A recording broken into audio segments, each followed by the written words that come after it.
El marco legal laboral en Argentina es una estructura fascinante. Casi te diría un rompecabezas. Totalmente. Tiene sus cimientos en la Constitución, en ese famoso artículo 14 bis, que, promete condiciones dignas de trabajo. El gran paraguas. Exacto. Y para analizarlo hoy, tenemos en la mesa dos piezas que son clave. Por un lado, la columna vertebral de todo, la Ley de Contrato de Trabajo. La base. Y por otro, una ley de 1991 que vino como a sacudir el tablero, la Ley Nacional de Empleo. Y nuestra misión acá es entender la lógica detrás de esa ley del 91. Porque, parece que intentaba hacer dos cosas a la vez que suenan contradictorias. Sí, a primera vista sí. Por un lado, hacer que fuera mucho más caro y arriesgado para un empleador tener a alguien en negro. Y al mismo tiempo, hacer que fuera más barato y fácil contratar gente formalmente. Es un acto de malabarismo legal bastante complejo. Ok, vamos a desglosar esto. Es exactamente ese malabarismo. Y es crucial entender que esta ley no apareció de la nada en 1991. Claro, no fue un capricho. Para nada.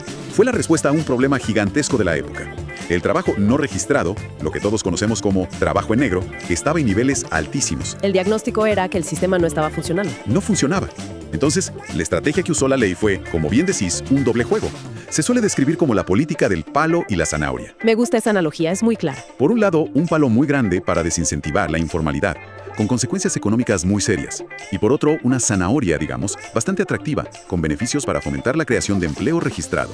Empecemos por el palo, que siempre es la parte más llamativa. Las fuentes dicen que una gran parte de la ley se dedica a atacar el empleo no registrado. ¿Cómo lo hace? ¿Cuáles son las herramientas concretas que le da al trabajador? El golpe más fuerte de la ley es que le cambia el incentivo al sistema. Antes, una multa por trabajo en negro iba al Estado. Ah, claro. La ley del 91 hace algo mucho más astuto y, si se quiere, despiadado. Le da el poder directamente al empleado. ¿Cómo? La herramienta principal es una indemnización, una multa considerable, pero con un giro clave. No se la paga al Estado, va directo al bolsillo del trabajador que no fue registrado. Espera un momento, eso es fundamental. O sea, el Estado no recauda esa multa, sino que es un pago directo de empleador a empleado. Exacto. Eso convierte al trabajador en el principal fiscalizador del sistema. Precisamente, le da un interés económico directo para denunciar su situación. La ley establece que esta indemnización es la cuarta parte de todos los salarios que se le deberían haber pagado desde que empezó a trabajar. ¿Una cuarta parte? Sí. Y para que no sea un monto simbólico, le pone un piso de al menos 3 salarios. También hay multas similares si te registran más tarde de cuando entraste o por menos sueldo del que realmente ganás. El sistema está diseñado para que al trabajador le convenga reclamar. Ahora, entiendo la lógica, pero me surge una duda muy práctica. Todo esto depende de que el trabajador se anime a reclamar. Lógico. La ley habla de intimar de forma fehaciente. Esto no es mandar un WhatsApp, ¿verdad? Suena a algo que pone al trabajador en una situación muy vulnerable. Totalmente.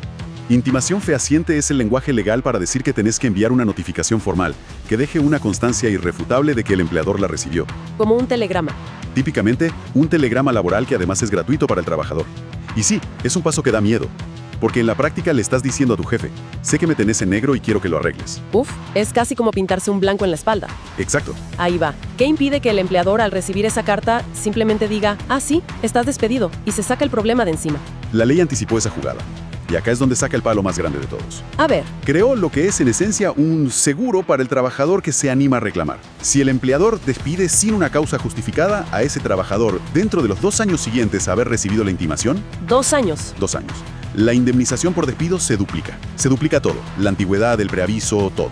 ¡Wow! O sea que básicamente codificaron en la ley una especie de defensa de tierra arrasada para el empleado. Es una buena forma de verlo, sí. No es solo una multa, es una opción nuclear. No solo ganás tu reclamo, sino que haces que el empleador se arrepienta de haber iniciado la pelea. Es un cambio de poder gigantesco. Es un cambio de poder total. La lógica es brillante y brutal, ¿viste? El cálculo que tiene que hacer el empleador cambia por completo. Claro. Regularizar al empleado tiene un costo, sí. Pero despedirlo para evitar esa regularización tiene un costo prohibitivamente mayor. La ley te acorrala para que hagas lo correcto. Exacto. Está diseñada para que cumplir la ley sea la opción más barata y segura. Ahora, la ley también le da al empleador una salida. Ah, ¿sí? Sí. Si después de recibir la intimación regulariza la situación en 30 días, se libera de pagar esas multas iniciales. Ah, bien. Ojo, la duplicación por despido posterior sigue vigente. Pero es un incentivo para la regularización antes que para el conflicto. Entendida. Es un sistema de disuasión muy bien pensado. Ahora, un país no genera empleo solo a base de castigos. Me imagino que no se puede construir una economía a puro palo. Definitivamente no. Hablemos de la zanahoria. ¿Cómo intentó la ley endulzar el trato para que las empresas contrataran legalmente? Así es. La otra mitad de la estrategia era crear empleo. Para eso, la ley introdujo una serie de modalidades de contratación promovidas. ¿Qué significa eso? En la práctica, eran contratos de trabajo con subsidios estatales directos. Pero el subsidio no era un cheque del gobierno, sino un descuento masivo en las contribuciones patronales. Ok, ¿qué tipo de descuentos? ¿Y para quiénes eran? Eran descuentos muy significativos, que podían ir del 50% hasta el 100% de las contribuciones a la seguridad social, como jubilación o asignaciones familiares. Era un ahorro directo en el costo laboral. Directo. Y estaban muy enfocados. Por ejemplo, había un contrato para empresas que lanzaban una nueva actividad, como abrir una nueva fábrica o una nueva línea de productos. Entiendo. Otro era el contrato de práctica laboral para jóvenes sin experiencia. Y otro de formación, también para jóvenes. El objetivo era claro, bajar el costo de contratar a grupos que típicamente tienen más dificultades para ingresar al mercado laboral formal. Un descuento del 100% en las cargas sociales suena increíble para un empleador, pero me pregunto si no generó un efecto no deseado. ¿Cómo cuál? ¿No existía el riesgo de crear una especie de trabajadores de primera y de segunda categoría? O peor, que las empresas empezaran a despedir a sus empleados caros para reemplazarlos por estos empleados con descuento? Esa es la pregunta del millón. Y es una preocupación que los legisladores tuvieron muy en cuenta. Me imagino. Para evitar justamente eso, la ley incluyó varios candados de seguridad. El primero era un tope. Por regla general, las empresas no podían tener más del 30% de su personal bajo estas modalidades promovidas. Un límite. Y el segundo, y quizás el más importante, era que estas contrataciones debían generar un aumento neto en la plantilla de personal. ¿Cómo sería eso? Es decir, tenías que contratar por encima del promedio de empleados que habías tenido en los últimos 6 meses. No valía despedir a alguien para reemplazarlo con un trabajador subsidiado. Ah, bien. Tenía que ser un puesto de trabajo nuevo. O sea que el objetivo era inequívocamente la creación de empleo, no la sustitución. Tiene sentido. Y las fuentes también hablan de modalidades no promovidas. ¿Qué eran? En ese caso, la ley no inventaba contratos nuevos, sino que se dedicaba a ordenar y clarificar algunos que ya existían en la ley de contrato de trabajo y que generaban muchos conflictos. ¿Cómo cuáles? Como el contrato de temporada o el contrato eventual. Pero lo más importante que hizo en esa área fue establecer la responsabilidad solidaria para las empresas de servicios eventuales, las agencias de personal temporal. ¿Qué significa eso en la práctica para un trabajador temporal? Significa que si la agencia de personal que te contrató no te paga el sueldo o no cumple con sus obligaciones, vos como trabajador podés reclamarle directamente a la empresa grande donde efectivamente estuviste trabajando. Ah, qué importante. Es clave. Antes, la empresa usuaria podía decir, eso no es mi problema, arréglate con la agencia. Esta ley dice, no, señor, usted también es responsable. Una protección enorme. Sí, porque impide que las grandes empresas se laven las manos. Clarísimo. Entonces, tenemos este sistema de castigos e incentivos para que la gente entre y se mantenga en el sistema formal. Pero bueno, la vida pasa, las empresas cierran, la gente pierde el trabajo. ¿Qué red de seguridad construyó esta ley para esos casos? Ahí es donde la ley crea una de sus instituciones más importantes y duraderas, el Sistema Integral de Prestaciones por Desempleo. El seguro de desempleo. Básicamente, el seguro de desempleo tal como lo conocemos hoy. Antes de esta ley, la protección era mucho más fragmentada y precaria. La ley lo universaliza para todos los trabajadores registrados. ¿Y cómo funciona? ¿Cuáles son los requisitos y qué cobertura da? Para acceder, el requisito principal es haber trabajado y aportado en blanco por lo menos 12 meses en los últimos 3 años. Ok. La duración del beneficio es una escala que va de 4 a 12 meses, dependiendo de cuánto tiempo hayas aportado. Entiendo. Y lo fundamental es que no es solo un cheque mensual. La ley concibió una cobertura integral. Además del dinero, te garantiza mantener la obra social para vos y tu familia y seguir cobrando las asignaciones familiares. ¡Qué bien! La idea es que la pérdida del trabajo no signifique una pérdida inmediata y catastrófica de toda la red de protección social. Exactamente, esa es la idea. Entiendo. Y además de esa red, parece que la ley también solidificó otros pilares del sistema laboral, como la definición del salario mínimo. Exacto. Esto es algo que a veces se pasa por alto, pero es estructural. La ley formalizó y le dio su estructura actual al Consejo Nacional del Empleo, la Productividad y el Salario Mínimo Vital y Móvil. Un nombre largo. Larguísimo. Pero lo importante es que le dio el poder de fijar el salario mínimo. Y lo más importante es su composición. Es un organismo tripartito. ¿Qué quiere decir eso? Que se sientan en la misma mesa 16 representantes de los gremios de trabajadores, 16 de las cámaras empresariales y un presidente del Ministerio de Trabajo. Ah, se institucionaliza el diálogo social. Justamente. Saca la definición del salario mínimo de una decisión unilateral del gobierno y la convierte en una negociación formal entre los actores de la producción. Eso es un cambio de filosofía importante. Y nos lleva al último punto, que quizás es el más conocido y el que más impacta en el día a día de las relaciones laborales, la indemnización por despido. Sí. Las fuentes dicen que esta ley reescribió las reglas de juego. Totalmente. Este es probablemente el legado más tangible de la ley en la actualidad. Modificó el artículo clave de la Ley de Contrato de Trabajo que regula la indemnización por despido sin justa causa. Y estableció la fórmula que rigió hasta hoy. La misma. un mes de sueldo por cada año de servicio, o por cada fracción de más de 3 meses. Y define también qué se considera un mes de sueldo, que siempre es un punto de discusión. Exacto, y es un detalle crucial. La ley especifica que la base para el cálculo debe ser la mejor remuneración mensual, normal y habitual que el trabajador haya recibido en el último año. Ah, para proteger al trabajador. Claro, para protegerlo de que, por ejemplo, le bajen el sueldo justo antes de despedirlo para pagarle menos indemnización. Se toma el mejor sueldo del último año. Tiene lógica. ¿Y hay algún tipo de límite a esa base de cálculo? Me imagino que para salarios muy altos, de gerentes o directores, la cifra podría ser astronómica. Sí, la ley establece un tope, y su lógica es mantener una cierta equidad y previsibilidad en el sistema.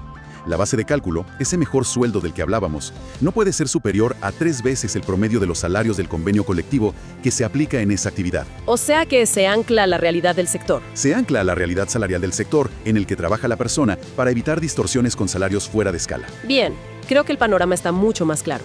Si tuviera que resumir la lógica de esta ley, diría que fue una cirugía mayor al sistema laboral de su tiempo. Sin duda. Detectó 2 problemas: la altísima informalidad y la falta de creación de empleo. Y para solucionarlos, diseñó un mecanismo de doble acción. Por un lado, hizo que tener empleados en negro fuera increíblemente riesgoso y caro, dándole poder directo al trabajador. Y por otro, intentó abaratar la contratación legal con subsidios muy concretos. Es una síntesis perfecta. Y en el camino no solo creó herramientas nuevas como el seguro de desempleo o el consejo del salario, sino que se metió con el ADN de la legislación anterior, redefiniendo algo tan central como la indemnización por despido. ¿Sí? Si conectamos esto con el panorama general, lo que vemos es un andamiaje legal muy robusto, diseñado en el siglo XX, que intenta hacer malabares, entre darle flexibilidad a las empresas y a la vez una protección muy fuerte al trabajador. Esta ley fue un intento sofisticado de reequilibrar esa balanza para los desafíos de los años 90. Un equilibrio muy delicado, sin duda. Muy delicado. Y eso nos lleva a una reflexión final que surge de las propias fuentes. Vemos todo este marco legal detallado, pensado para una economía industrial, ¿no? Claro, de fábricas, oficinas, horarios fijos. Exacto. Una relación clara entre un empleador y un empleado. Y algunas fuentes mencionan de pasada leyes más nuevas, como la del teletrabajo. Cierto. Esto plantea una pregunta que va más allá de esta ley, y que es el gran debate de hoy. ¿Cómo conversa esta estructura, pensada para el siglo XX, con las realidades del trabajo del siglo XXI? Es la pregunta clave. Pensemos en la economía de plataformas, donde no está claro si alguien es empleado o autónomo. En el trabajo remoto global, donde una persona puede trabajar desde Argentina para una empresa en otro continente. O en los empleos que están siendo transformados por la inteligencia artificial. Exactamente. La tensión entre estos principios de protección que hemos analizado y estas nuevas formas de trabajar que no encajan en los moldes tradicionales sigue siendo el nudo central del debate laboral en la actualidad. Nos pusimos a pensar alguna vez que las reglas de juego de nuestro trabajo, esas que parecen, no sé, escritas en piedra, ¿podrían cambiar de un día para el otro? Hablo de lo más elemental, ¿no? ¿Cómo nos contratan? ¿Cuántas horas trabajamos? ¿Qué pasa si nos despiden? Bueno, parece que ese momento llegó. Tenemos acá un proyecto de ley enorme. Se llama Ley de Modernización Laboral. Y mira, creo que la palabra modernización hasta se queda corta. Se queda corta totalmente. No es un ajuste. No. Es una reescritura casi completa de la Ley de Contrato de Trabajo. Es uno de esos textos que, si avanza, bueno, marca un antes y un después. Toca cada fibra de la relación laboral que conocemos en Argentina desde hace décadas. Exacto. Y la idea hoy es justamente esa, meternos a fondo en este proyecto, pero no para ahogarnos en cada artículo, sino para entender las ideas centrales, ¿no? Las que de verdad podrían cambiar el día a día. Y creo que lo más lógico es empezar por la pregunta más básica de todas.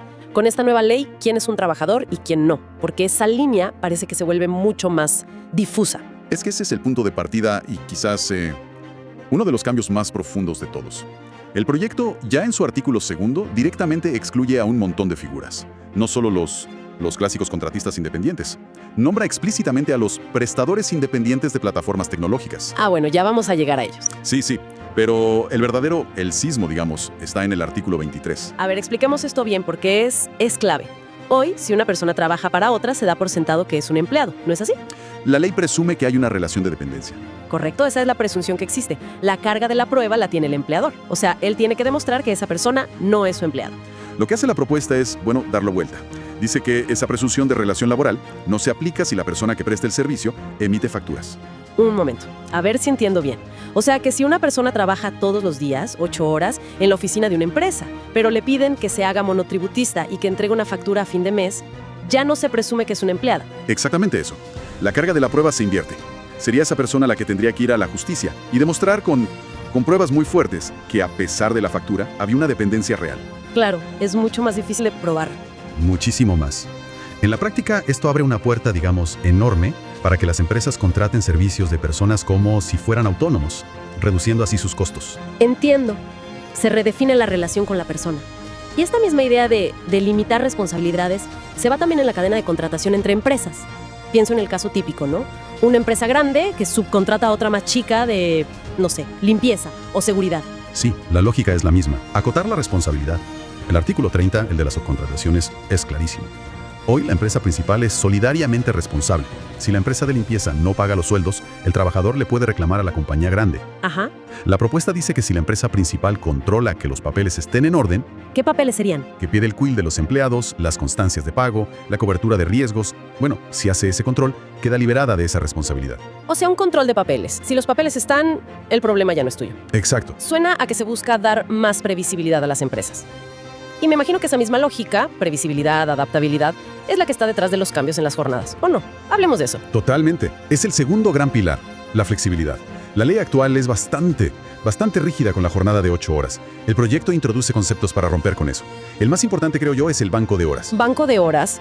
Suena que uno acumula horas en una cuenta. ¿Cómo sería? Imagínate un comercio que tiene un pico de ventas tremendo en diciembre por las fiestas, ¿sí? ¿Sí? Con este sistema, acordado entre empleado y empleador, ese trabajador podría hacer jornadas de 10 horas durante ese mes. Y después, en enero, cuando el trabajo baja, en lugar de 8 horas trabaja 6, para compensar. Ah, claro. Y la empresa no pagaría esas horas de diciembre como horas extra, que son Exacto. más caras. Simplemente las devuelve, como tiempo de descanso más adelante. Justamente. Mientras se promedie la jornada legal en un periodo de tiempo y se respeten los descansos mínimos, esas horas no se pagan con recargo. Es un sistema de compensación. Y en esa misma línea, se cambia el contrato a tiempo parcial. Cierto. Hoy por hoy, si alguien tiene un contrato de medio tiempo, tiene prohibido hacer horas extra. Así es. Una rigidez que, a veces, perjudica al mismo trabajador que quizás querría sumar unas horas. El nuevo artículo 92 ter permite que hagan horas suplementarias, de forma voluntaria. Les da esa opción. Y esta flexibilidad llega hasta las vacaciones, por lo que vi. Sí, también. ¿Qué cambia ahí? Me imagino a alguien tratando de planificar su año, con los chicos en la escuela. Bueno, esa persona tendría más opciones. El artículo 41 propone 3 cambios importantes. Primero, la ventana para tomarse las vacaciones se alarga. Va del 1 de octubre al 30 de abril. Ya no es solo el verano. Bien. Segundo, si hay acuerdo, se pueden tomar incluso fuera de ese periodo. Y tercero, y esto es muy práctico, se pueden fraccionar. La única regla es que un tramo tiene que ser de 7 días como mínimo. O sea que esa persona podría tomarse 10 días en febrero, una semana en julio y guardarse algunos días sueltos. Arma el rompecabezas como le sirva. ¿Tal cual? Ok, todo esto apunta a una relación laboral más, a medida, digamos, más adaptable. Pero ahora entremos en el terreno más denso. Y sin duda, el más polémico de todo el proyecto. El fin del contrato. ¿Qué pasa cuando a alguien lo despiden? Leí que la forma de calcular la indemnización, el famoso mes por año, cambia. Y no es un detalle menor. No, para nada. Es un cambio que impacta directo en el bolsillo de la persona que se va. El artículo 245 mantiene la base de la mejor remuneración mensual, normal y habitual del último año. Pero, y acá está la clave, agrega una aclaración que lo cambia todo. A ver. Especifica que conceptos que no son mensuales, como el aguinaldo, las vacaciones, los bonos anuales, bueno, todo eso queda explícitamente fuera de la base de cálculo. Pará. O sea que la base sobre la que multiplicas los años trabajados es más chica. Es más chica. La cuenta final inevitablemente da menos. Inevitablemente. Pero la propuesta no se queda ahí, va por algo mucho más estructural. Abre la puerta a reemplazar todo el sistema, ¿verdad? Correcto.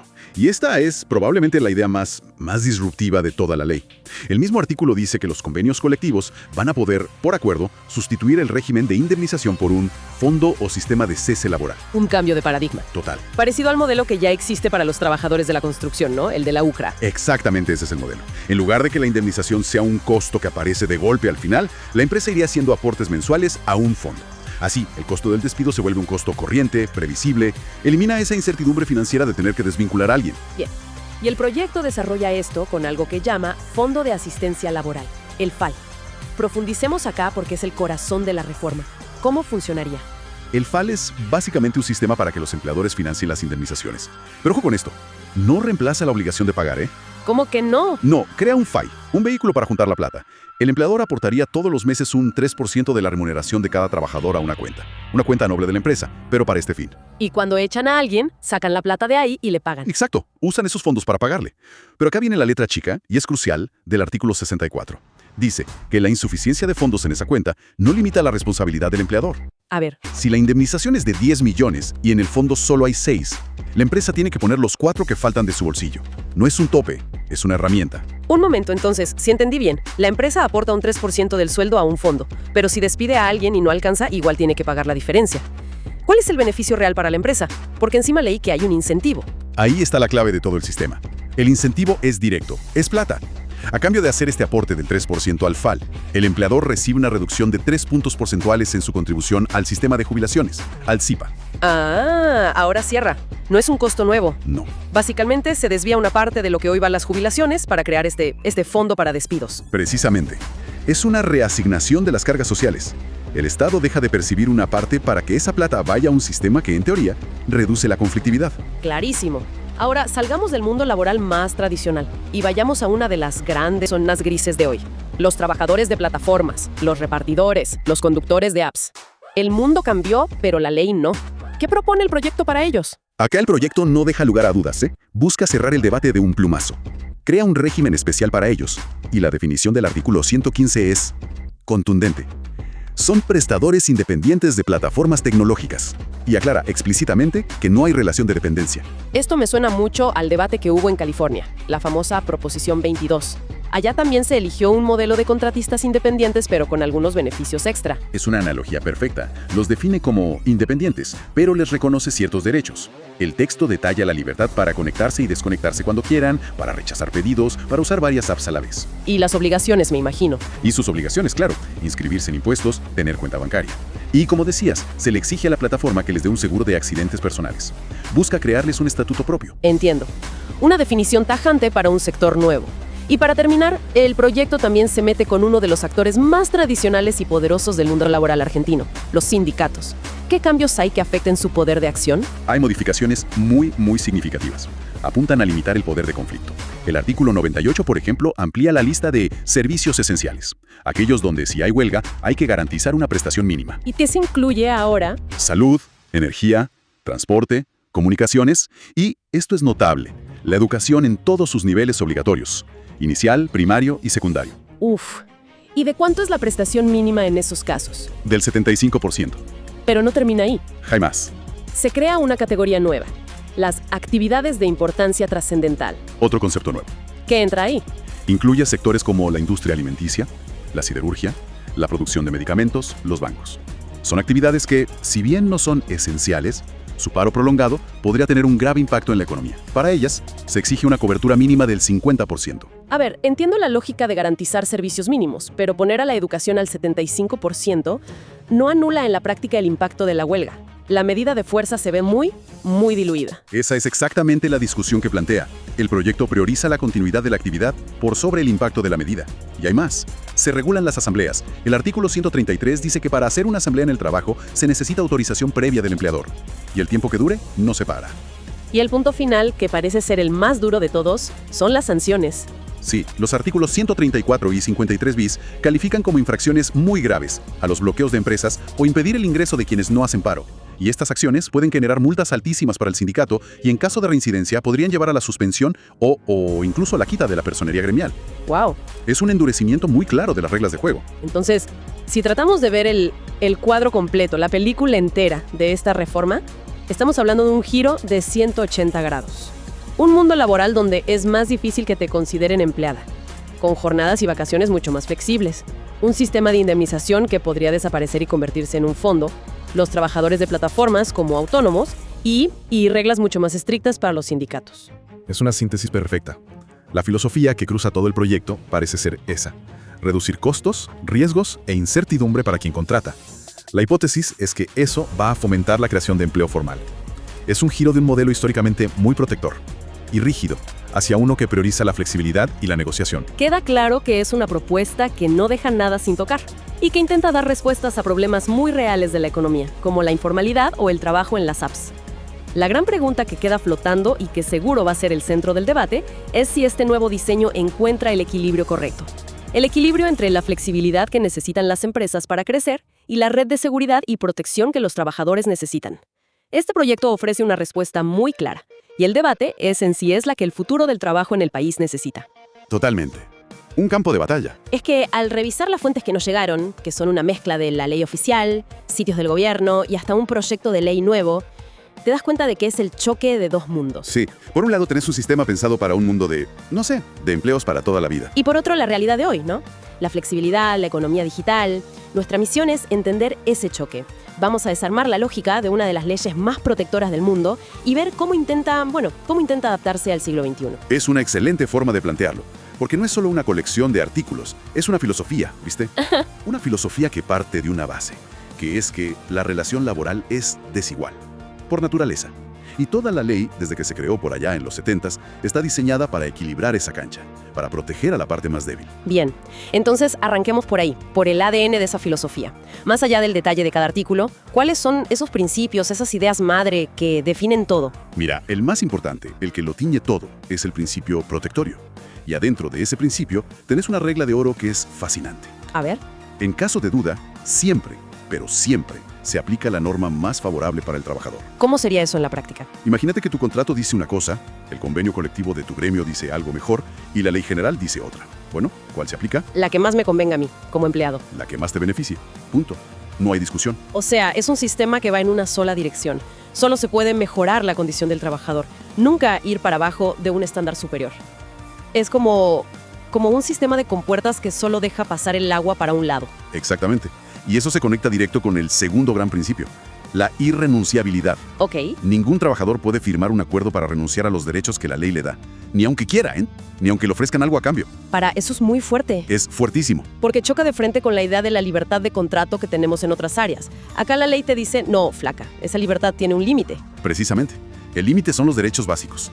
Si vos firmas un contrato que dice, acepto no tener vacaciones pagadas, esa cláusula es como si no existiera, es nula. La ley te protege hasta de vos misma. Increíble. Y el tercer pilar que sostiene todo es la idea de continuidad. La ley asume de base que el contrato de trabajo es por tiempo indeterminado. Esa es la regla. El contrato temporal es la excepción. La excepción absoluta.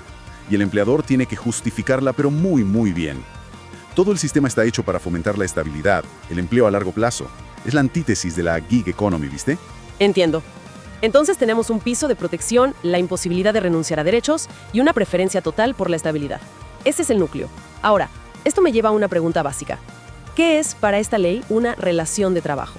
Porque las fronteras hoy son cada vez más difusas. Buena pregunta. Porque la ley es, digamos, bastante astuta con eso. No le importan las etiquetas. ¿A qué te refieres con etiquetas? Si te dicen colaborador, socio o si te piden que emitas una factura como monotributista. A la ley no le importa el nombre. Se fija en una cosa, la dependencia. La dependencia, la subordinación. Exacto. Si una persona presta un servicio y está subordinada a las directivas de otra, o sea, cómo, cuándo y dónde hacer el trabajo, y a cambio le pagan, eso es una relación de trabajo. Fin de la historia. Acá se pone interesante, porque esto toca el famoso fraude laboral que mencionan las fuentes. El corazón del asunto hoy en día. Me imagino la situación. Una diseñadora que trabaja desde su casa para una empresa. Le piden facturas, pero tiene que cumplir un horario de 9 a 6, reporta a un jefe, tiene reuniones obligatorias. ¿Qué pasaría ahí? Es el ejemplo perfecto. La ley mira la realidad de los hechos y diría, a ver, acá hay subordinación económica, porque depende de ese ingreso. Hay subordinación técnica, porque sigue directivas, y jurídica, porque está integrada en la organización de la empresa. Entonces es una trabajadora en relación de dependencia encubierta. Y si la echan, tiene derecho a todo, preaviso, vacaciones, indemnización. El papelito que firmó no importa. Lo que importa es la realidad. Es una lógica muy pragmática. Y veo en las fuentes que esto se aplica hasta a figuras raras como el socio empleado. ¿Cómo es eso? Es lo mismo. Vos podés ser socio de una SRL, tener el 1% de las acciones, pero si tu laburo diario es personal, es habitual y es bajo las órdenes de la gerencia... La ley puede decir, ojo, acá, además de socio, sos empleado. Tal cual. Y lo mismo con la subcontratación. Si una empresa grande contrata a una de limpieza, esa empresa grande es responsable de que la de limpieza cumpla con todo. No puede decir, no es problema mío. Es una red de responsabilidades muy amplia. Ok, ya entendimos la filosofía. Ahora hablemos de cómo se traduce esto al día a día, a lo tangible. Empecemos por algo universal, la jornada laboral. Dale. El estándar son 8 horas diarias o 48 semanales. Pero, de nuevo, entra a jugar el principio protectorio. ¿Cómo? Si el trabajo es de noche, entre las 9 de la noche y las 6 de la mañana, la jornada no puede ser de más de 7 horas. Mira. Y si es una tarea considerada insalubre, por el riesgo que tiene, se reduce a 6 horas diarias. Se te paga por 8, pero trabajas 6. Entiendo. Y en cuanto al dinero, la remuneración. Las fuentes hacen una distinción muy clara entre el sueldo y los beneficios sociales. ¿Por qué es importante esa diferencia? Es crucial. La remuneración es todo lo que recibís por tu trabajo. El básico, comisiones, horas extras, todo eso. Y sobre esa base se calcula el aguinaldo, las vacaciones, las indemnizaciones. O sea, todo lo importante se calcula sobre la remuneración. Exacto. Los beneficios sociales, en cambio, son cosas que da el empleador para mejorar la calidad de vida, pero que no se consideran sueldo.